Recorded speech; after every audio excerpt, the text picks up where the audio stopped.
You're now listening to the Fullerton Unfiltered podcast.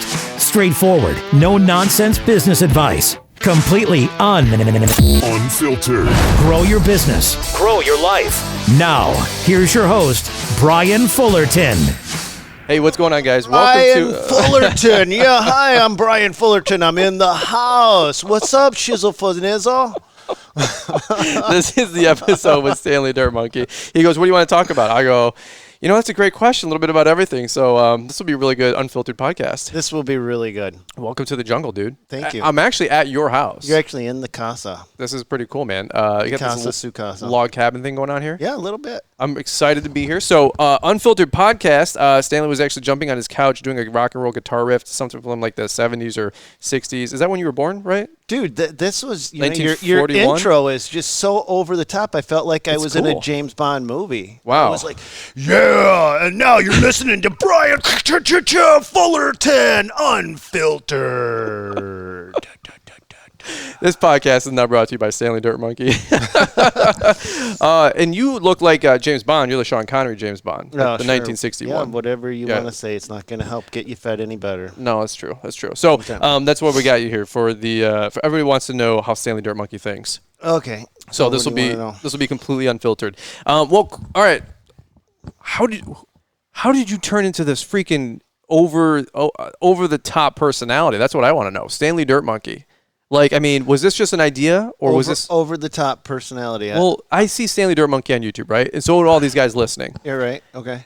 And do you guys think it's over the top?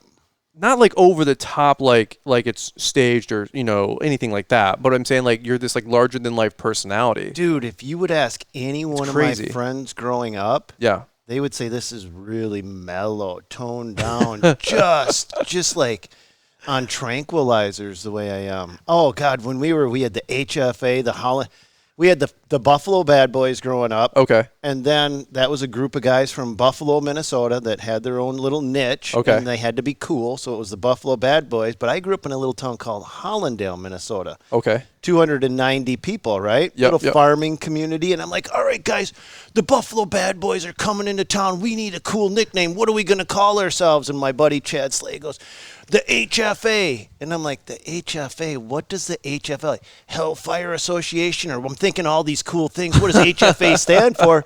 And I'm like, so I say, what does it stand for? And he's like, the Hollandale Fellowship Association. And I'm like, what? It's like Lord of the Rings over here. Dude, That's like, cool. What? The Hollandale Fellowship Association? This is the gayest name I've ever heard. I probably can't use that term, but hey, I talk the way I grew up. So. It's unfiltered. Right. So how did you get into construction and hardscaping and landscaping then? Like, take it back. Did you do this when you were 15 and 20? Yeah, no, I did it since I was a kid working with my hands out on, my dad was a crop duster. And so when we weren't crop dusting, we were running heavy equipment. Okay. Right? So crop dusting is a very limited industry. It's about 4 or 5 months out of the year you can work full time. Okay. And then, it's feast or famine. So you're feasting as much as you possibly can. Sure. But then there's this bizarre intermittent time, right? Mm-hmm. April, May, before the crops are really coming up. You can do a little bit here. You can do a little bit there. But you got to keep yourself active and you got to keep growing as a person. So we bought a John Deere 450 tracked excavator. Okay. And my dad... I was like 9 or 10, and he's like, you're really good at running equipment. You go run it. And I'm like, all right, Dad. Because you believe everything your dad tells you when you're that old. So you hop on it not knowing what you're doing, and pretty soon you're running a John Deere 450 tracked excavator through the swamps and woods. And this is on a farm back in the day? Yeah, other people's farms. Okay. Yeah. And so were you like a good student, bad student in school, or were you just excited to always be out there like a young kid wanting to just tear up the world? Yeah, dude, I was the guy that wanted to be outside, amen. Looking out the window, waiting for the clock to get down. Hey, amen. Right? So, but we always had to maintain grades. Okay. So the rule in our house, you always had to have a B average. So what you did was you didn't study, you learned everything you possibly could as fast as you could that got you to a B. Right.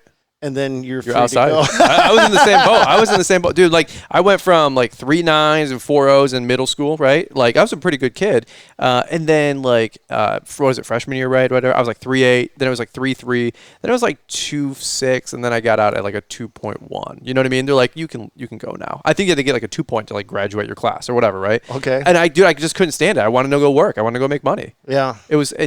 I feel like talking to you, and it's kind of like a different generation we're living in today, right? Like everybody is like PC, cancel culture. You can't say anything without offending anybody. You can't. And you just didn't grow up in that kind of generation. No, we grew up raw. Yeah. I mean, it was the meaner you were to your buddies, the more you bonded with them. Yeah. Right? Yeah. So we weren't PC. We were trying to come up with the grossest things we could call each other Right. or say or do. You didn't have sensitivity training back then? No, dude, that was, you know what they say, it takes a big man to cry, but a bigger man to laugh and point at the guy that's crying. Sure. I don't even, I mean, we don't get taught that stuff nowadays, you know?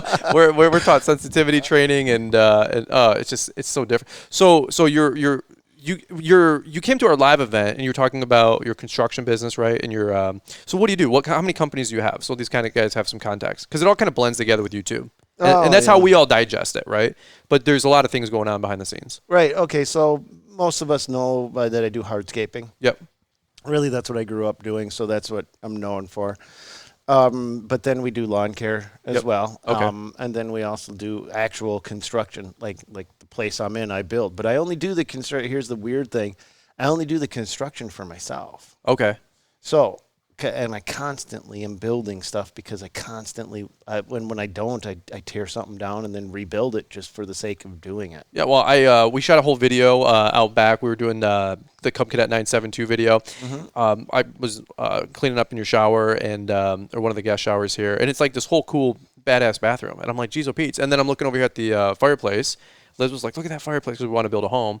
And I'm like, that fireplace is bad to the bone. We're going to your cabin where you have that cavern shower, right? So you're like, that's up there. So is it just expressive, or are you trying to like learn this stuff too, or what? Both. Yeah. All of it. Yeah. Just, it's fascinating. I just love continually having projects, continually challenging, constantly growing outside of the zone and always taking on new projects, whether they fail or not. See, the thing is I know what I'm doing when it comes to hardscaping. I know what it means to go into somebody's yard and to put on a patio, to build retaining walls, to regrade, to demo, to knock stuff down, to build stuff up. And I can do that with 100% complete confidence and know that I can charge, and I can charge an absolute elevated price because I'm giving them something that very few people can give. Mm-hmm. I'm giving them the skill and knowledge that I've acquired through this one specialty over 20 to 30 plus years. Right. And so everything I do, I can bring to the next level, and I expect to get paid for the next level. But when it comes to construction, that's something that is more artistic and expressive. Sure. And a lot of times I make mistakes in it, right?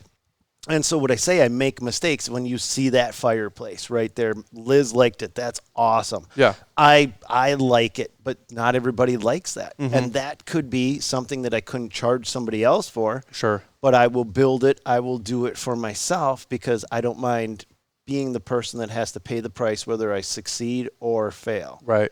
So if I do a landscaping or a hardscaping project for somebody, I absolutely know that it's going to be a success. But when I do a construction project, I don't do normal ones. I do freaking crazy ones, as you can see. The fish tank behind us. Yes, the fish tank behind us. There's a fish tank where Brian is sitting that is actually on the main floor of a house, and it's designed to hold up 14 tons of weight. That's insane. Right? It's insane. So I got it's an aquarium, if you guys don't know. It's literally like something you'd see at the Toledo Zoo. Okay.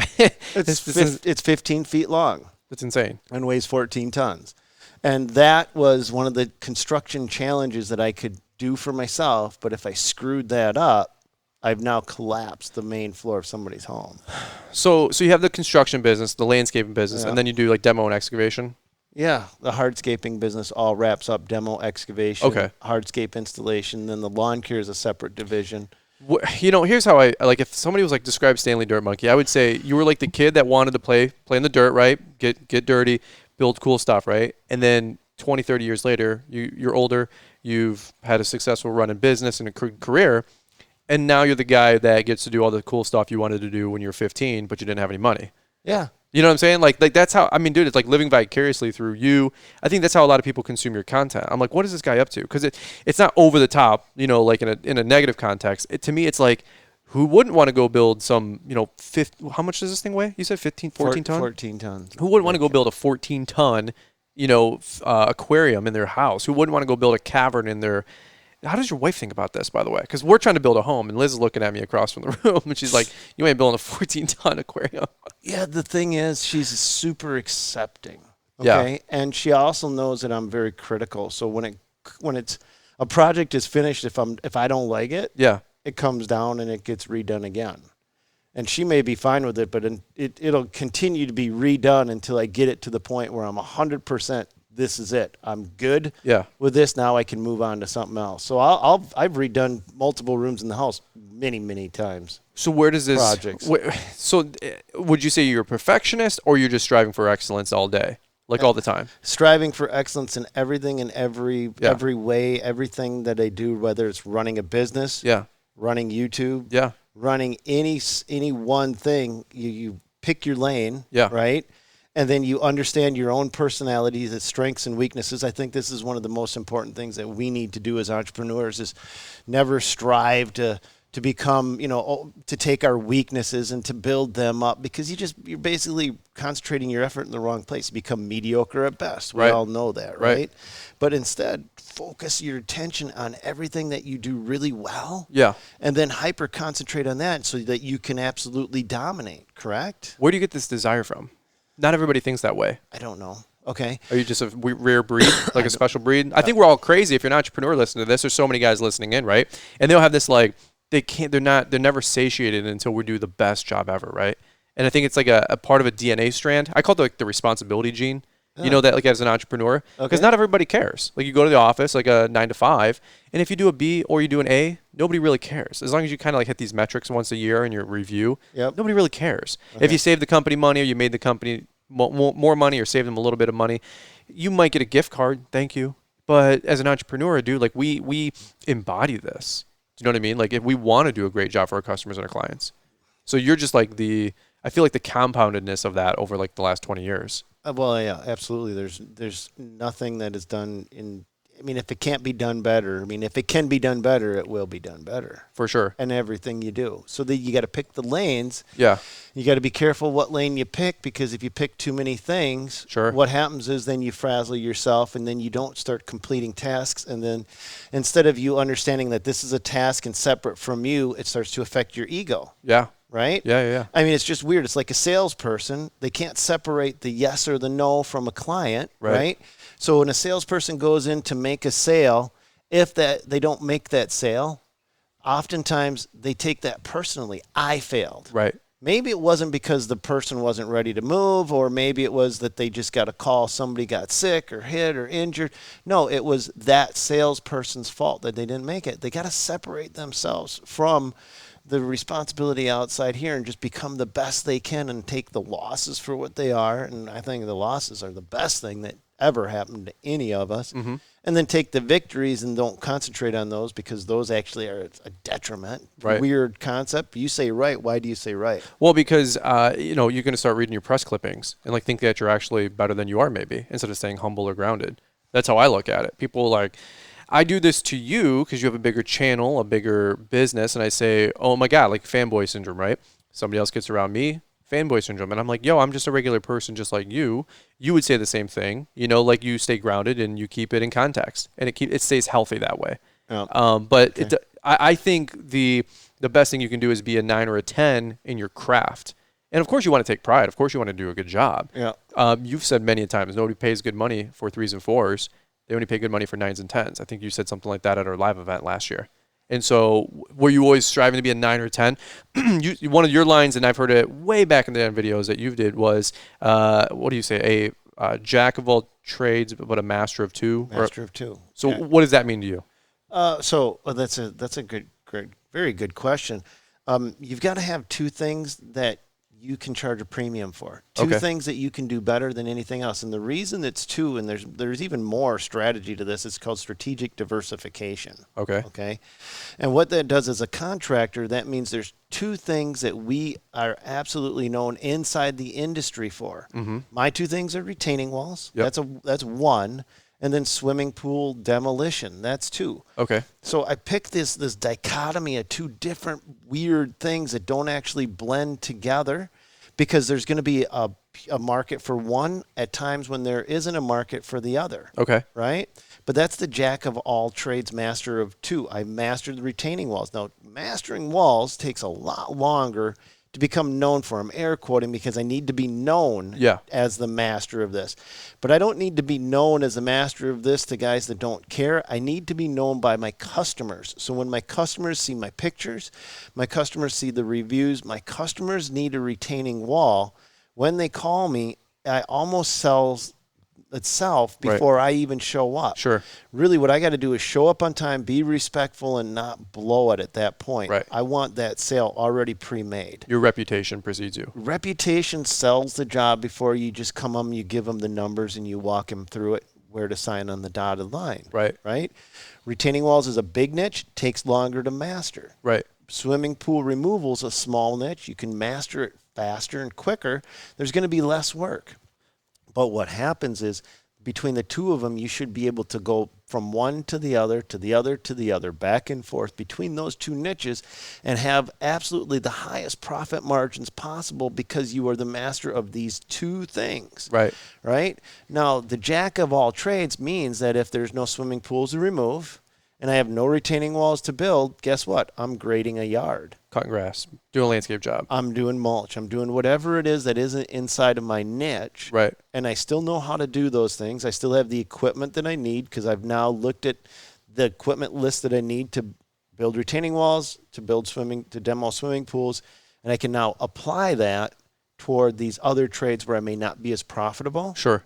But you know, and I know that as soon as a retaining wall comes in and I'm getting, this cherry-picked retaining wall that's $20,000, $30,000, $50,000 or whatever it is, guess what? Mulch jobs are going to be set on the back burner till I get this wall done, and then I got more mulch to do. Was this something that you learned at, a business school or college education or on-the-job training or some speaker that you went to a live event, hearing stuff like riches in the niches? Because I've always heard, is it the Pareto principle, 80-20? 20% of your work is going to bring in 80% of the revenue. Yep. So is that kind of like this philosophy that you've created on your own, you've adopted, accumulated, and it's just proven out that if you're the master of one or two things, you can charge that premium? And it's kind of like a culmination of all these different things we hear. It's just experience. Yeah. It's just literal experience and the aha moments, yeah. right? I mean, there's guys that turn off their brains, and then there's guys, I see, and then I'm going to get some hate for this, and I don't really care. Yeah. When you turn on the radio, you turn off your brain. Turn off the absolute most important part of your moneymaker is every time you turn it off. I don't even listen to podcasts anymore. I'm just done with them simply because I feel that what I'm thinking is the most important thing that I can do to further my potential and my future. Right. Because when I turn off my brain and I listen to a radio, I'm taking time because we only have 24 hours a day. We only have X amount of hours in life, period. And it's weird how that you never know when you're going to have that aha moment. Right. And it's those aha moments. It's those moments you can count on one hand where literally when you look backwards on your life, you'll see where your life changed direction 4 or 5 times or however many times it did, whatever those aha moments are. And you'll have multiples, smaller aha moments outside of those, but if you don't open up, you'll never have that opportunity. Well, that's I'll play right off that. I always have heard people say you got to think about what you're thinking about when your effort is low. Like, what are you thinking about all the time? Now, you and I create content all the time, right? Podcasts, YouTube videos, all this other stuff. And I'll be the first person to say, hey, you don't need to be watching YouTube videos all day long. Go to YouTube, watch it. It's escapism. It's entertainment. Grab some inspiration, maybe some motivation. Pick your thing, right? Maybe learn 1 or 2 things, but then get off YouTube, right? Get off YouTube. Get off Instagram. Go to work, right? Because you're not going to be able to just consume content all day and then go produce, right? You have to go out there and produce and then just stay motivated along the way, right? So I like podcasts. I listen to them while I'm working, but then I still am responsible to grow the company. You can be inspired all day long, but unless you're growing that business, and you can't do that unless you're focusing on it, right? What do they say? Where focus goes, energy flows. Yeah. So if you're focused on watching just mowing tall grass or watching the latest tool review video, and this is somebody who's creating content, both of us, sure, cool, check it out, have fun, but then you have to go grow your company. Is that what you're kind of basically saying? Well, I want these guys to learn as much as they can, as fast as they possibly can, but then to actually apply it. That's where that application process, called analysis paralysis. That's what I was probably trying to say. Yeah, I know what you're talking about. A lot of people suffer from analysis paralysis. They never know when to pull the trigger. Right. Right? So even like shooting a video, I'll just turn the camera on. And let's roll. And it's just, boom. Okay, we can figure out how to do an intro and outro. We can figure out what the storyline is. Or we can let it be raw, real. Let's let things flow. And then if we don't get it, then we can shoot it later. Right. Right? Yep. But let's stop talking about what we're going to be doing, then discussing what we're going to be doing, then trying to picture what we're going to be doing. Don't do that to me. If you do that to me, I'm going to tell you to shut up. Yeah, you're I'm bored. going to say, I'm bored. I was bored 5 minutes ago. Yeah. Let's do this. Like ready, fire, aim instead of what do I say? Ready, aim, fire. Right. I think that's a fighter pilot one, but that's how I feel in life. We shoot videos sometimes together, and we both. You're like, you ready? I'm like, let's go. I'm like, I'm already bored, because we were out there shooting, and who's the helper guy that you had? Seth. He was a really good dude. He's like, you know what to do or say or what, like what, anything you want. I go, what, are you nervous? Because I'm not nervous. You have something like, what? and he did a great job, obviously helping us out. But I'm like, no, just hit record. And He's like, you're like Stan, dude. He's like, he just goes. And I'm like, yeah. I'm like, dude, the more I plan, the worse it's going to be. Right. Because it's not natural. You got to do it. No, like I'm trying to like deliver 1 or 2 points maybe in the video. And I'm keeping that in the back of my mind. But I'm like, dude, just hit record. Well, and again, people are like, you're a YouTuber. I'm like, dude, I am the last YouTuber you'll ever meet. Like, because most YouTubers are organized, they're structured. It's like super clean. My videos are pretty polished. I feel like your videos are very like, you click on a video and it's like, just some plow truck scraping by, and it's like, and you're into the video, and you're like, all right, guys, today we got a truck stuck in the ditch. Let's go figure it out. And I think that's the cool, raw, uncut part of watching your channel the most. You know what I mean? Okay, so one thing I wanted to revisit, and this was also something that it's kind of actually part of your story. So you had these growing companies for, 10, 15, 20 years, and then I feel like you might have had a pivot in 08, 07, 08, 09. Yep. And you had spent some time on this at our event, and you were saying, and this might be helpful for guys listening, right? Because they're growing, right? The economy's been really healthy. Everybody's growing. Everybody's making money. A little bit of a pump the brakes this year, right, in 2020 with all the coronavirus nonsense. But you went through a similar situation 07, 08, 09 where you said, I don't want to just keep growing to grow. I want to be profitable. This business acumen part of you, I don't know if that came out more where you're like, I want to chase profit, chase my numbers better. Were you just growing to grow? Because you said like, I was at 1.5 million and then I decided to slow down and I cut my business in half, and you like had made more profit by doing basically less work. And I don't know anybody else who doesn't want to hear that. That sounds super appealing to me. So what was this fork in the road for you in 07, 08, 09? Was it this aha moment? It was. This epiphany moment? Like you just got smacked up one day and you're like looking at your tax returns or what? It was absolutely. I had 20-some guys working, five crews. We were always doing commercial accounts. Yep. And we were, we were doing the thing that every entrepreneur does, grow for the sake of growing. Sure. Getting big, it's I don't know how else to say it. It's addictive. It's when guys compare the size of their dicks. My dick's bigger than your dick. It sounds gross, but that is literally all trying to grow a business is. Yeah. Is what's your gross? And when you talk to people, they're always like, they want the biggest gross, 2 million, 5 million, blah, blah, blah. There's magazines dedicated to that. And that means nothing. Right. That number of the gross doesn't mean a diddly squat, because you can be $2 million and be bankrupt the next year. And losing money. We saw it.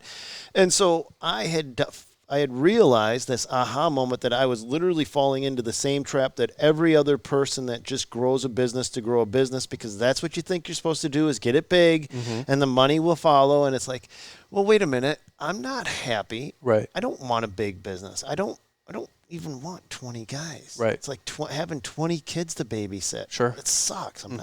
That's not for me. I want to do the least amount of work. I want to have the least amount of guys because I got to babysit them. And I want to make the absolute most money. And I'm not doing that by growing a business. Right. I'm actually doing it bass backward. I'm just getting big and not getting profitable. So in 08, before the big collapse came, I sat down with my core group of guys and said, next year, nothing's going to look the same. I'm getting rid of half of the guys. Oh, wow. And they were like, what? Wow. And I'm like, I'm getting rid of half of the guys. And the business was healthy, probably. The business was as much business as I could ever handle. Sure. Right? So it wasn't like this desperation thing. You were just refocusing. I was sick of it. Okay. I hated my business. Okay. I grew a business that I hated. Yeah. Didn't want to work in. And so I wanted to enjoy my business, but more importantly, I wanted to enjoy my life and have a big fat paycheck. So I cut it down to half in 2008. We stayed just as busy as ever because now we're half the size. Now we're still marketing like we're a $2 million a year company. Sure. But we're doing under $1 million a year. So what that basically means is I've got, even in 2008, I've got a choice of jobs. Yep. Cherry picking the jobs. So I still bid. I still manage the company. I still go out and pretend like I'm a $2 million company, but knowing that I don't want all of that work. I don't have all of those guys. So the only thing that didn't change was how I marketed. Okay. Right? Okay. Actually, I kept that marketing. So you need to understand that there's certain levels of marketing and a certain payoff. For every $100 you spend, you should get X amount, like $2,000 back, or a 20 to 1 or a 200 to 1 return ratio for Absolutely. marketing dollars. In our side, inside of our industry, I say it's $200 to 1. Okay. What that basically means, Brian, and everybody else out there, is if I spend $1 on a Facebook ad, it better generate $200 of Return. Okay. And guys don't even understand what those numbers are. I just literally talked about that on a episode not too long before this one. Like Josh Latimer, right? He calls it like a slot machine. Like you put a quarter in the top, right? And this magical machine puts out dollars at the bottom. Yep. So like the question is, how many quarters do you want to put in the top? Yep. As many as you can, obviously. In theory. Yeah. I mean, if you want to manage more and grow. Right? I want to put a nickel in the top and get a dollar bill out. Yep. So he puts a quarter in, I put a nickel in. Sure. Right? All I want to do is less effort and more payout. Sure. Plain and simple. And that's what I did. And so then I started to understand by concentrating on the niches, which we just talked about, and by developing systems for those niches, I knew how to control the profits on those jobs. I can then concentrate my business on acquiring more jobs with higher payout, which for me was retaining walls and pool demolition. And I chose pool demolition. The niches were chosen very carefully as well because I like to break things, so it's a relief for me. Yep. And a pool, I don't like to break houses down anymore because when a house falls down, they can fall on somebody. Yeah. They can fall on a house next door. And there's just so many stages to it. So I actually said, well, I love to smash things. How can I smash things and still be even more safe than? And it's like, well, wait a minute. Pools are underground already. Right. So it was a no-brainer. Less liability. And then it's easy to create the system that you could train a person in on, and you could have somebody else accomplish it for you. Right? Yeah. And so then you charge more for it, and then you get known for it, and then you refine the process so you make higher profits on it. And by doing this, my 2008 year was half of what it was the year before, but my profit stayed exactly the same. Right. And that's when you have that aha moment where you went out, you experimented, you didn't know. Now these guys don't have to experiment because now we can live through each other. Right. We didn't have YouTube back then. We didn't have none of this stuff. Well, it was probably in, but I didn't follow it anyway. And so then I kept refining that process. I'm like, well, I'm going to do less work the following year. I want to do less and see if I can make more. It got to the point where, like, one of the years, I don't even remember what year it was, my profit margins were so insanely high. I was like, oh crap, I got to go buy 2 trucks. I got to go buy, I started a lawn care division. I'm like, I got to go buy something. Right. I'll go buy all new mowers. I'll go buy all this. I'll go buy all that. I'll buy that, buy this. And because that's through this whole refinement process. This is huge. So it's funny because a lot of guys listening to this, that's like pure me. I mean, to be honest with you, like some of you guys are listening to this and you probably heard me say this 100 times. Stan doesn't probably listen to every single episode, right, Stan? Because you're busy. You got a big life. But a lot of these guys that are listening in, like this is a lifeline for them, right? And so I treat it really serious. And they've heard a lot of what you're saying from me. And for all of you guys listening in, if this all sounds familiar, it's because I learned it from Stan. I learned it from Keith. I learned it from Caleb Allman. These guys have these successful businesses, and I was stuck in the mud 4 years ago, like spinning the wheels. And I'm like, why am I not making the profit? Why am I not having, frankly, outside of profit, the mental health, like happiness. It's something I've really chased the last 12, 18 months as I also want to have kids and, build a home with my wife. Like, it's not always just about making money. Now, making money is a prerequisite, right? It's just like, what did they say? It's up there with oxygen. It's not, it's pretty important when you, because it makes everything else grow and move on, right? Like you need oxygen to live. Well, money is like just about as equally as important because it makes every decision in your life is based on this, stupid dollar bill. So you got to figure out the financial puzzle piece. And so you can grow. I was talking to, Corey Ballard, and we're listening to Corey, and he was like, yeah, when we did our making $10 million in revenue for his company back before he was even 30 years old, he's like, we lost money that year. And he was like honest with it. He's like, yeah, we lost money. We weren't watching our numbers. We weren't controlling things. He's like, I had to have a lot of hard, tough conversations. And I think it is kind of this ego thing, like grow to grow. And I'm like, I don't want to grow to grow. I might have got caught up in that about 10, 12 years ago. But I want a healthy business, something that I can manage and not to have the business manage me. Yeah. So, all right, so let me ask you this, and this might be an easy volley. Is that where the passion for YouTube came into play? You're like, I know these things, I'm learning these things, I want to give back. No right or wrong answer. I mean, the noble thing to say is I wanted to document my life and give back. Was that the case, or were you just saw so much wrong in the industry, so much right in the industry? What was the MO for starting your YouTube channel 4 or 5 years ago? So the MO was I am about as average of a person as you can possibly ever get. Okay. And I knew that I looked at my own life and where would I be if I didn't have my dad mentoring me to get to the next level. Sure. And I realized I'd probably be, maybe a manager at a retail store or something. Nothing special. It took me 6 years to get a 2-year college degree. Yeah.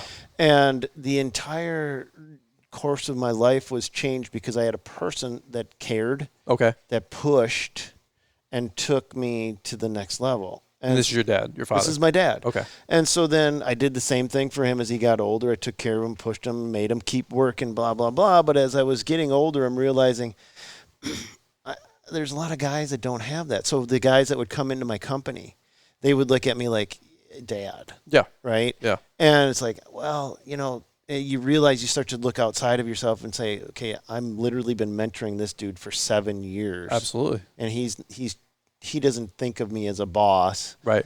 And then you think, okay, there's dudes all over the world or nation or whatever that don't have that. Right. That was me. Okay. That if I could help them do that, I'm going to document everything good and bad. Right. Bad is better. Documenting the bad. People are like, why do you always show your mistakes? That's where you learn. Yep. Learn from mine. So by documenting it all, hopefully, and sharing the knowledge and hopefully not holding anything back. Okay. Period. I don't care what, I'll share all of everything that I do. It'll be better for them. So you decided to take your passion of the industries too, or was it this giving back and trying to mentor and coach people indirectly, right? The product is watch a chainsaw video, right? And we're going to go hack down, these big trees and do a chainsaw review video. But the message through this that you're trying to permeate is, how would you describe that? Believe in yourself.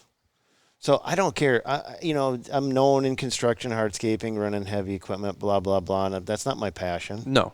It's a means to an end. Yeah. My passion is helping guys that their passion is running heavy equipment. Right. Their passion is building hardscaping. Their passion is construction. To know, hey, let's skip 5 bad, hard learning steps. Let's take you to step number 6 and get you on the right track. And let's change your life because you know what you're going to do? You're going to help somebody else. You're going to remember when you get help. And when you pay for somebody's coffee in the line behind you, you know what they do? Mm-hmm. You've either made their day or they'll pay for somebody else's coffee. And all I'm going to do, I'm going to be dead in 20 years, and I want people to know that I paid for their coffee. I helped them get a start, and just to be grateful, and that's all I want. See, that's the part that, because of how much, and I don't get a ton of access to you, but when I call, we have a pretty good relationship. We do a lot of stuff with YouTube together. Usually when I call, you pick up and we get to talk for 20 minutes. And that's all I usually need because I have a question, something pressing, right? Whether it's doing a YouTube video or, hey, I got a business question or a life question. But not everybody gets to consume Stanley Dirt Monkey that way because they don't have that same type of access, right? So they get you from the YouTube channel and in your podcast back in the day, right? Or maybe seeing you at a live event, you get to talk to a young kid, 17-year-old kid for 3 minutes and you're on to the next thing. something that I've always noticed about you is that it doesn't matter what the heck is going on, dude. You always take the freaking time to slow down for that person. I like, not an attaboy. I'm not like trying to talk you up. I'm just saying, like, I really respect that. Like, when I first met you at the Louisville Mega Caverns, like 3 years ago, maybe, we didn't know each other from Adam. You actually didn't even know who I was. You're like, hey, maybe you knew, maybe you were like, oh yeah, Brian's Law Maintenance. Like, maybe just being nice, but I don't think you really even knew who I was. But I was like, yeah, dude, I got this YouTube channel. I'm trying to, like, make it happen. And, one day I want to be like you. And you're like, hey, like, we talked for 10 minutes. And I literally think after that, we had a great little powwow. And I think you, like, gave me your number. And you said, keep in touch. Let's do something together. But 2 seconds later, you left. Bro fist, you're out, and there was a 17-year-old kid, tugging on your shirt. Hey, dude, can I ask you a question? Right? One of those deals. And, dude, you've always slowed down for even those people. I have no idea how you do everything you do. People say that to me, right? They're like, how do you do everything you do? Like time-wise. Like, you always seem to be doing so much. And I'm like, I feel like I'm less busy than people think. But then I look at you, and I go, I feel like it's just 10x, dude. Like, YouTube and companies and, sponsored content or all this stuff, right, for YouTube and your companies. But yeah, you always take the time to slow down for these guys. That's my passion, man. That's what I'm saying. I love those guys. That's my goal. That's so crazy. Mm-hmm. Go back to when you said some of these guys, they come to work for you. And you said when they come into your company or just around you, and again, you're not necessarily like the secret here. You know what I'm saying? But like, you care and you want to give back to these guys. What is that transformative process? Are you talking about maybe they don't believe in themselves as when they came into your company or around you, and now they leave knowing about? So we've got to go backwards in time. Yeah. Right before I was ever on YouTube or anything. Yeah. Okay. So guys would come in, and I would just show them what to do, and I would do it. Yeah. And that's the key. Yeah. Is they got to see the consistent delivery. It's living by example. Yeah. Right. And so there's nothing special about this whole process. It's you get up every single day and you're on time at 7 a.m. Yeah. You work if the job ends at 5, you work till 5. If the job is not over, you work till 6. If the job's not over, you work till 7 p.m. You just do what you expect other people to do. And when people see that you're doing those things, this is a real thing, then they tend to just fall in line and do that and start to see you. And you realize you watch what they do. You watch how they respond and react, how they change, how they transform, how they grow, how they understand that the level of responsibility is even further, and some will bloom. And some, you give a man a rope, he's going to do two things. He's going to climb up it or hang himself. Right. And some won't be able to take that level of responsibility. And you understand their own limitations. But the easiest way to do any of this is simply by living by example. And so I say back in the day, now like today, I still have people come in, they want to work for me, and they're disappointed. Right. They think I'm some kind of a magical creature. No, dude. Put your boots on. We're going to work. We're going to work for the day. Yeah. And here's wrench, and here's the key to the skid loader. Now go move that pile of dirt from that side of the lawn to the other side of the lawn, or whatever. Yeah. Go cut that grass, change that oil. It's work. There's no magic. I'm not here to entertain you. I'm not here to inspire you every minute of the day. I'm here to get this job done for this customer because we've got to accomplish this task. Right. And so it's a little bit different now because of the expectations that are out there, but the process has not changed. You live by example. Well, I feel like the expectation, and we could go down this whole rabbit hole forever, but the last thing I'll say on it is I feel like the expectation of society has changed the last decade. I mean, like, I feel like for real, like you're last of a dying breed of people like that are in a father type position, a dad type position. And I'm not saying like just maybe to our industry, right? But I didn't grow up with a father. My dad died at 16. So I had a friend step in at 18 who's kind of like my life mentor. And he taught me that when you go to the bathroom and you wash your hands and you jumble up the paper towel and you go for the 3-point and you miss and it dings off the side and it falls on the ground, he told me that that's not right to leave that there. And he said, go pick that up and throw it in the trash, right? Like, it's the most minutia, little tiny little ass detail, right? But that's called like stewarding young men. And that's what I think you're most passionate about. And I feel like so few people on this planet are willing to say stuff like that, do stuff like that, because we're so politically correct. Don't offend. You can't. But if you don't have these what am I trying to say? If you don't have these boundaries, if you don't have this formation in young men, they don't know what's right or wrong, and they're all over the place. And you that permeates through your videos, as you're saying. Like, so it's kind of like you have this message going out. And I see it. If you're looking for like the silver lining in your videos and everything that you do, I'm like, it's Stanley believing in other young dudes to like grow up and own up and man up. You know, the world would be a better place if men would be men. Right.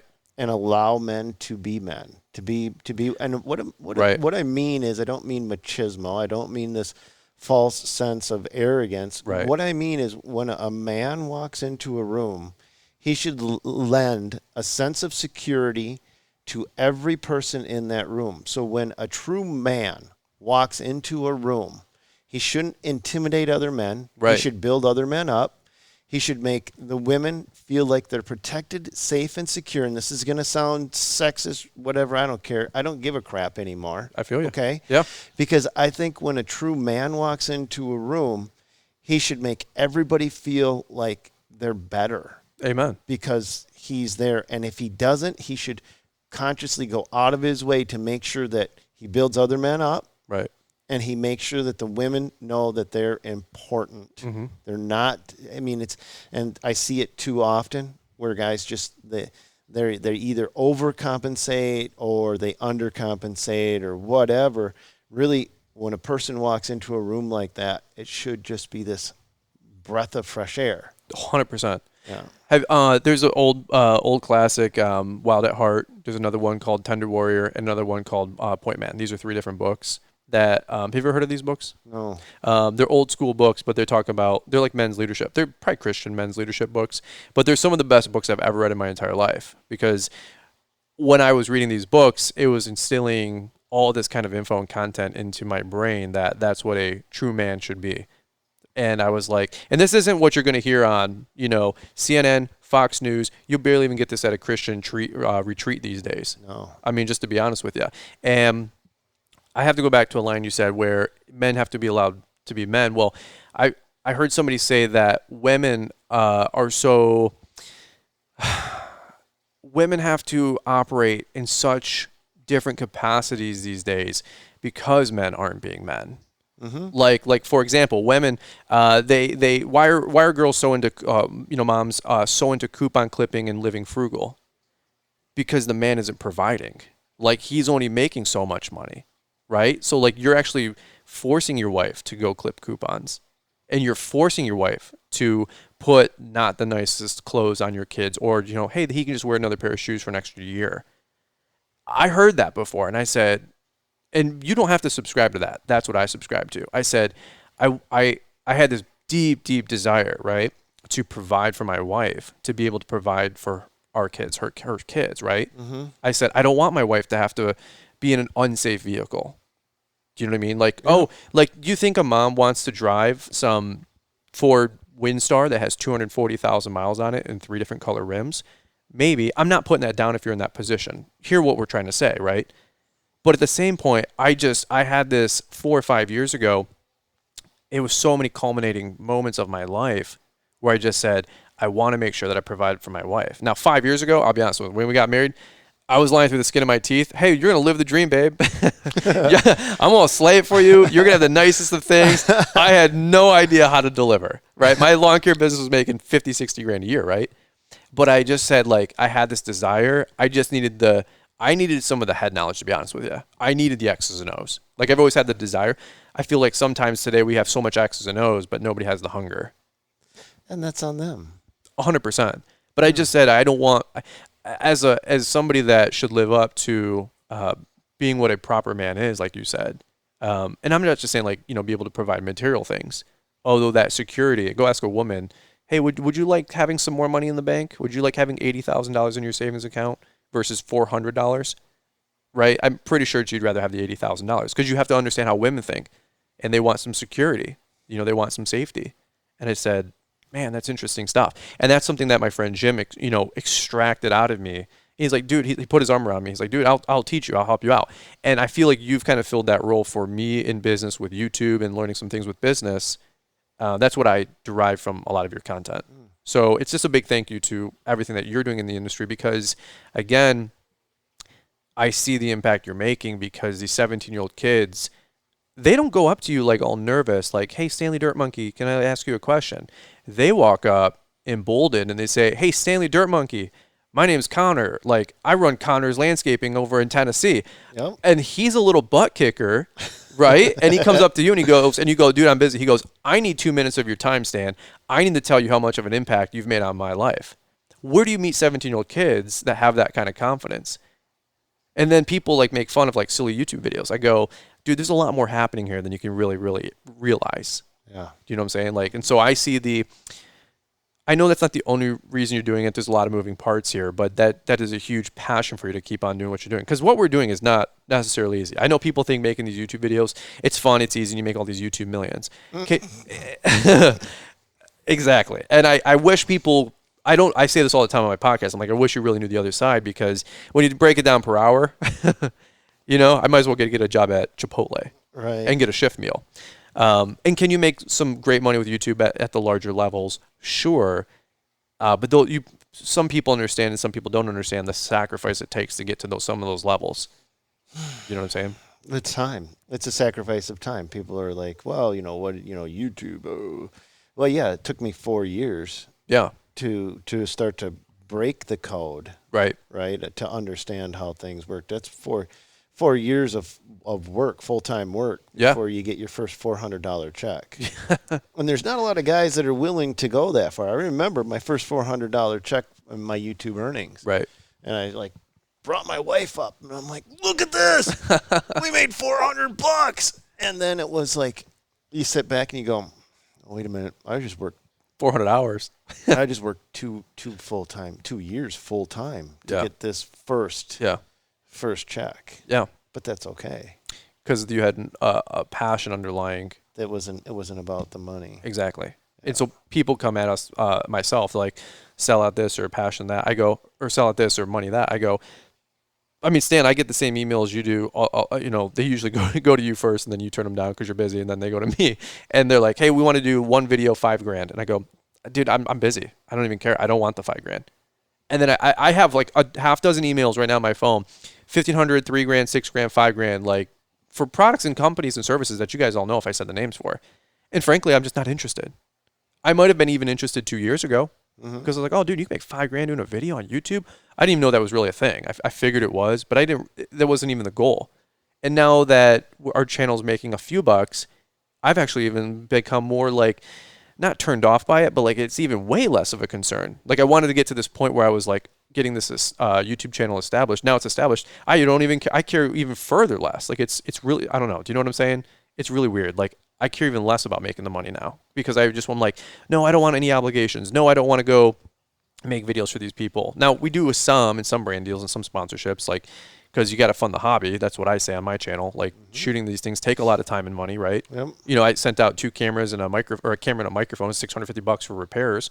Like it's not free. But other than that, I'm like, yo, can I help you with hiring employees? Can I help you with your self-image and your self-worth? Let's talk about things that matter.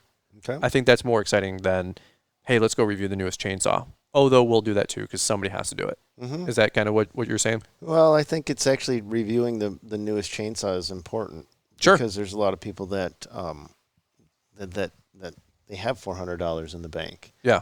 And they need that chainsaw. Yeah. Because I was there. Yeah. I was that guy that, all right, I can buy chainsaw or I can eat. I need the chainsaw to eat. Yeah. I need the best chainsaw. Which one do I buy? I don't want to screw this up. This is a major decision for me at this point.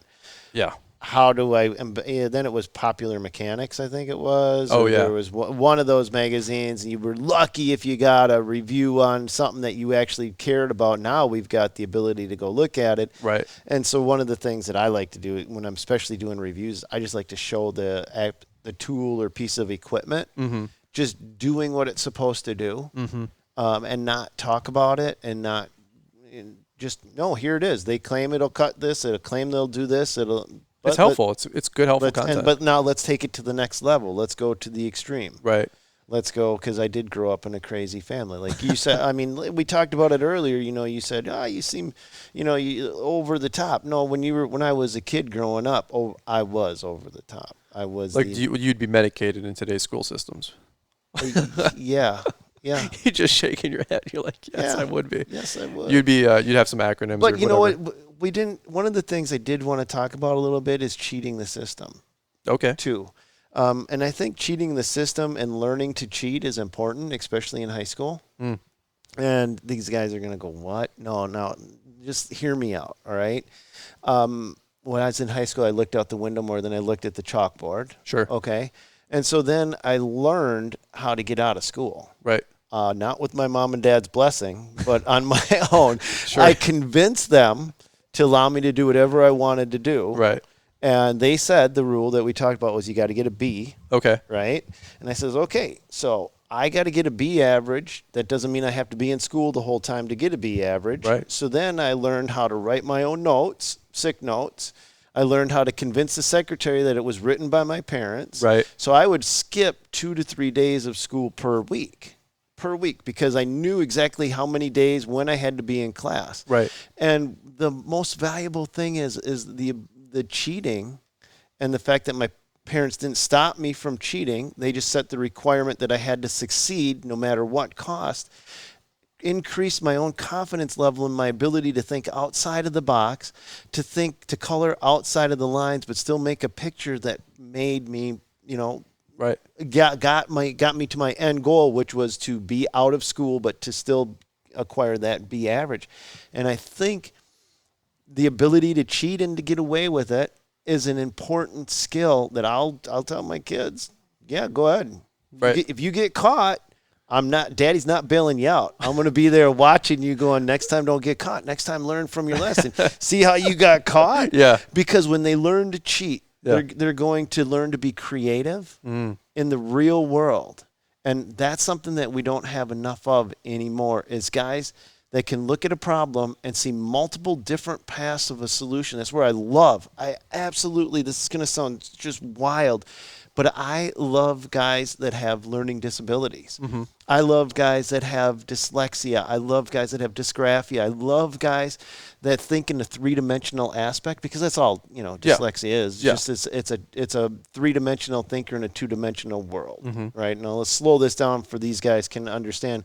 When a person with dyslexia writes and the letters are bass-backward, it's because they're writing something on a two-dimensional plane, writing it on a piece of paper, but in their mind, they see the letter lifted up. They can see it all rotated all the way around, right? My son has it. My uncle has it. Most brilliant people I've ever met in my life. Sure. Lack the confidence because they can't write two-dimensionally, and so society Labels has them. labeled them, criticized them, and now they don't believe in themselves. Now, I'll tell you right now that a person with dyslexia, dysgraphia, any one of these learning disabilities that has a different way of thinking thinks so much faster than we do. Right. But they lack the confidence to believe in themselves, okay? Where if you take, my uncle, 70-some years old, completely can't even write his own name, can barely read, right?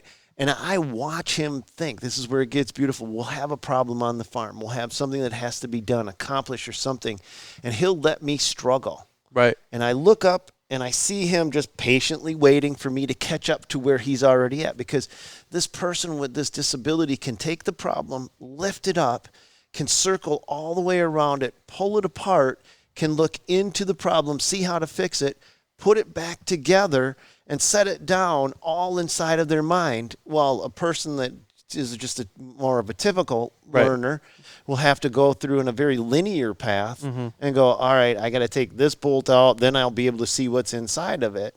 So so I honestly firmly believe that they're so far ahead of the curve. I just wish they would believe more in themselves. The creativity And the ability to think outside of the box. And then if you can foster that, little things like cheat, don't get caught. You get caught, you're in trouble. Right. I don't mind you getting caught because then you'll learn to become a better cheater, so to speak. It's funny you say that, and a thought just went through my brain, so I got to say it. It's and I don't know, I don't have a huge point on it, but the thing I remember hearing back when if you ask a classroom full of kids a question, right, in kindergarten, who knows the answer of 2 + 2, whatever. 30 kids raise their hand, right? But by the time they get to whatever it is, 6th, 7th grade, 8th grade, first year of high school, and they ask the same question, what's 2 times 2, whatever. Like, no hands get raised because they don't want to be wrong. Like, society's already just smashed their creativity out of them. Yeah. And I've always heard, like, by the time a kid turns like 5 years old or something like that, he's heard the word no like 160,000 times. And then he's heard the word yes like 40,000 times. So you can't minimize the no's, but you can give them 4 to 5 times more yeses. Meaning, let them go play with Legos, let them go destroy, let them go build, let them go be creative. And this is stuff that Liz and I talk about all the time because we want to give our kids the best position to win, right? Mm-hmm. And so I don't know if that kind of relates back to these guys when they're running their businesses. Like, be afraid to, we say it all the time, right? And it's like such a beating a dead horse at this point. Be afraid to, or don't be afraid to fail. Don't be afraid to try something new. Reach out, branch out, punch through, go do something new. I always love when people say, hey, how's business? Most guys be like, it's excellent. But I realize that when you tell the truth, and sometimes when business isn't good, yeah, and you say it's really crappy. I need some work. We should be booked out 6 months in advance. We're booked out 2 months in advance. Yeah. What you literally have done by telling the truth is you've empowered the listener. Because now that person, instead of you saying, yeah, everything's awesome, they can't do anything, and now they feel incompetent in themselves. But when sometimes you tell the truth, hey, it's not so hot. Yeah. Guess what? Now you've encouraged them to become your cheerleader to help you out. So dude, go ahead. Personal example, like, have I ever called you about my YouTube channel and been freaking out things aren't working or maybe things are going backwards? All the time. I've actually had to walk you off the ledge more than once and say, grow up. Get a parent, quit worrying about some of the crap you're worrying about. Yeah, for sure. Don't stoop down to the level of the people that you're the lowest common denominator. Rise above that. Yeah. And then take your blows, but stay above it. Well, you see how it goes full circle, guys? Like, this is just personal. Like, I would be whining and complaining, and you'd be like, okay, well, what's the, how can we figure this out? What's the issues? Or honestly, you'd be like, look, you're going to have to figure this out. Call me back in 6 weeks when you have an answer. And I'm like, you're not going to give me the solution? And you're like, I don't know. I mean, I'm just being honest. Like, some people email me like, hey, what do I do here? I go, and I try to answer them, but I'm like, I've actually not answered as hearty lately because you got to learn these lessons, right? And there's been times where I'm like, Stan, I'm getting trolled. I'm getting this. I'm getting that. I'm like, I'm just giving away free content. And you're like, dude, it happens to the best of them, but what are you going to do about it? And I'm like, I don't know. That's why I was calling you. Aren't you supposed to solve this problem? You go, no. Click, goodbye. Like, you hang up. And some of you guys don't understand. Like, one time I remember calling you. I don't know if you remember this story, bro. It was like probably 6 months ago, maybe a year ago. I was dealing with something. It wasn't even like super negative, but I was like dealing with a problem. And I remember calling you and you pick up and you go, hey, what's up, Brian? I'm like, hey, Stan, I got a quick question. You go, well, I'm assembling my computer. So you got about 3 minutes and I'll help you solve your what's up? And I remember asking you a question and you go, you basically just stiff-armed me. You were like, that's a good one, man. You're going to have to figure that one out. I said, okay, like, I feel so much better after the call than before I made the call. So, and then me trying to be people skills, I go, hey, dude, so tell me more about your new computer, man. It sounds like a pretty cool system. Goodbye, Brian. And you just hung right up on me. And some of you guys are like, that's so rude. It depends on your upbringing. You're like, that's so rude. Like, how could he do that to you? But then at the time, I'm like, ugh. So like I get off the phone, I look at you, Liz, and Liz is in the room right here. So I look at Liz and she goes, what did Stan have to say? I go, I don't like Stan right now. You know what I mean? And she goes, what did he say? I go, nothing. And she goes, okay, so what are you going to do? I go, I don't know. Like, just leave me alone. I need 5 minutes to think. Cause I was so mad. But then I got so creative because, and the thing was, back in the day, I was getting made fun of like the Brian's 10 code. Yeah. And people are like, well, you're clearly making money off of people. I go, I said, yeah, I get a kickback, but like, it's such an afterthought. Like, you guys save money on all these codes. And it wasn't, when I had one code, it was okay. When you have 6 codes, apparently you're a bad guy, right?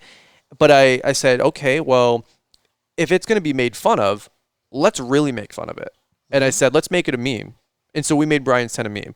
Now I got guys, all you guys that message me, you all laughing because you've done this before, is you guys go through Taco Bell and you order your number 16. I've done it. You know what I'm saying? Like, hey. I did it at Caribou. I'm like, I want my Brian's 10. Is Brian's 10 going to get me 10% off on this coffee? I got people walking through Walmart stand and manager approval on the PA. And they record this stuff. They send it to me. I'm like, I can't repost this one, bro. Like, like these are funny, but like what you're doing, I can't repost this. And people have like a $75 Walmart order and like, yeah, Brian's 10 is supposed to be working. And they're like totally scamming the system. And I'm like, guys, you're kind of taking it a little too far.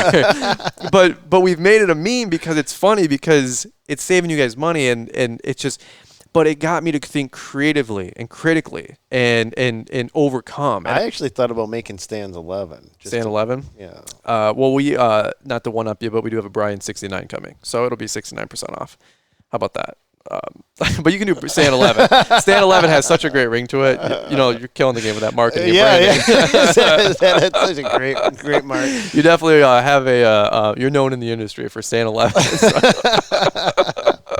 All right. We'll wrap it up because you and I can go down the rabbit hole forever. If you guys enjoyed this one, for real, re-listen to it. I don't say that often, but there's a lot of nuggets baked into this podcast that Stan was dropping halfway through, and I think it could really help a lot of you guys out. Skip the first half. Yeah, it'll set you free. But anything you want to leave these guys while you got them, because sensational Stan, dude, that's what we call you. Like, people, I got companies calling me. I'm like, hey, did you talk to Stan yet? They're like, we don't want to work with Stan. Stan is way too straightforward. He's a straight shooter. I go, isn't that what you want? They go, not really. They go, not really. Not really. And there's brands that you and I'll also say thanks to you, that I don't get to work with anymore because we shoot them straight. And people think it's fluff. People think we're making stuff up or like we're paid off. I'm like, no. I get in trouble with brands when I shoot it straight too. And you and I, we did a video with a brand, remember? And we're not saying, don't say the name because I'll get in trouble. And it got like 200,000 views in like a month, remember? And I set that company on fire internally. Like, I had conference calls. I got that email, and they're like, yeah, like if you don't take this. Know what company you're talking about? I said I got this email, and it said if you don't take that video down, we're gonna be really aggressive. Oh yeah. Don't say the name. No. Yeah. I mean, yeah. So yeah. Okay. So we get in trouble. People think that we don't, but so I shot that video straight, and it was on your channel, and they were telling me to reach out to you because they didn't want to call you. I know. And I text you. Remember, I said, Stan, I got an email from so and they're threatening to sue me. And you go, really? I go, yeah. And you go, give me that email. I'm gonna go put that on Instagram. I go, no. Oh, I had a company just the other day corner me. Yeah. And threaten to sue me. Oh yeah. Yeah, I mean, we're talking about a big dog company. Yeah. Like, it should be frightening. Yeah. It's like, all right, do it, dude. Yeah. Do it. I need content. This will be good. Do it. On Wednesday's video. I work less and less with companies. Yeah. Now, because they see that they want to work with me, but they can't control what happens with the equipment. Sure. They can't control the message. Yep. And so the companies that do want to actually continue to work with me actually are so confident in their stuff that they will literally just drop it off and say, do whatever you want to do. Yep. And I find other companies are very hesitant to send me something. Yep. And then after, I'm like, it looks like something amazing, right? And you finally get your hands on it, and you're like, now I know why you didn't want me to have this. Yeah. Now we can still go buy it on our own money, though. Yeah. But it's like, now I get it. Yeah. And so pretty soon you start to realize that as soon as companies start to sniff that process out, they automatically just don't want to work with you. Well, and we gave that company a redemption opportunity too, that you and I reviewed that product, and they didn't come back. No, so we reviewed a product, and it didn't turn out to be as good as it should have been. Yeah. Popular company. And it was on a completely different note. We basically said, hey, look. It's unsafe. Make it better. Yeah. Make this product better. It shows the market that you've listened. You're welcome. I just served you up a soft serve for a home run. Yep. Now you can go out and show the world that you actually care. Did they do that? No. Nope. You guys don't know what you're talking about. Right. And the whole comment section vilified that brand because they didn't listen. And it works both ways, right? Like, it's a double-edged sword. If you're going to play big boy club and drop this stuff off or want to do this kind of content, or even just make product. And sometimes people are like, well, are you getting paid off to say nice things? And not usually, not really. So you just got done. I mean, you just did a video on the Cub Cadet 972 mower. Yeah. Yeah. And the reason why, and I said, do whatever you want to do. And then you were like, oh, light ball. I'm like, no, really. Take it into 12-foot tall switchgrass. And if Cub Cadet wasn't confident in what they built, do you think that mower would be here? No, well, not without somebody a rep. No, and I've had reps. I had a company tell me that they wanted to watch everything I did, and I'm like, go ahead. It's not going to change my message. We're shooting it straight. Yep. Remember we were on an influencer summit, and we were using a chainsaw by a certain brand, and the guy with the khaki pants, and he was their lawyer on staff. Don't say names, bro. See, you don't get us in trouble. I didn't say anything. I call that guy two coats because he was tighter than two coats of paint. I talked to the PR manager just a little last week, and I know the guy's name, and she knew exactly what I was talking about. I said that guy's got more starch in his Dockers. If he takes his pants off, they'll stand up. Like, that guy is so on pins and needles with everything. But he's controlling a lot of content. He's got a very important job, but they can't throttle a Stanley Dirt Monkey. I don't even do content like that if they're not confident about giving it to me now, because I don't need to. I don't want to. Right. I'd rather do stuff that serves my audience better. And yes, of course, and by the way, it goes full circle to, like you said, treating it serious, because for Liz and I, when we were buying a $600 backpack blower the year we got married, $600 was a lot of money to us. It's still a lot of money to us. So we do take it serious. So I really appreciate it. Well, this is good. Anything else you want to leave the audience while we got it? God bless. Go get them. All right, guys. Well, hey, we'll sign off. If you guys enjoyed this one, shoot Stan a DM on Instagram. Maybe tag that podcast episode if you guys share it on Instagram. We really appreciate that. And just let him know you guys enjoyed the show. Let him know that you guys enjoyed the episode, and appreciate him sharing and opening up and frankly, opening up his whole house to bring this content with you guys and help you guys grow your businesses. So that's it, guys. Over and out. We'll catch up with you guys all on the next one. Thanks for taking the time to listen to the Fullerton Unfiltered podcast with Brian Fullerton. We hope you enjoyed this production. If so, please consider leaving us a 5-star review for the show. While the techniques and ideas presented here are designed to help you grow a more successful and profitable business, no one can guarantee these results for you. We want to emphasize that entrepreneurship is not easy, and the ideas presented here are just the opinions of Brian Fullerton and his respective guests. No one can guarantee success for you. That being said, we hope the ideas presented here help you and motivate you to go on out there and crush it with your own business. Fullerton Unfiltered Podcast. Thanks for listening, and we hope to see you on the next episode.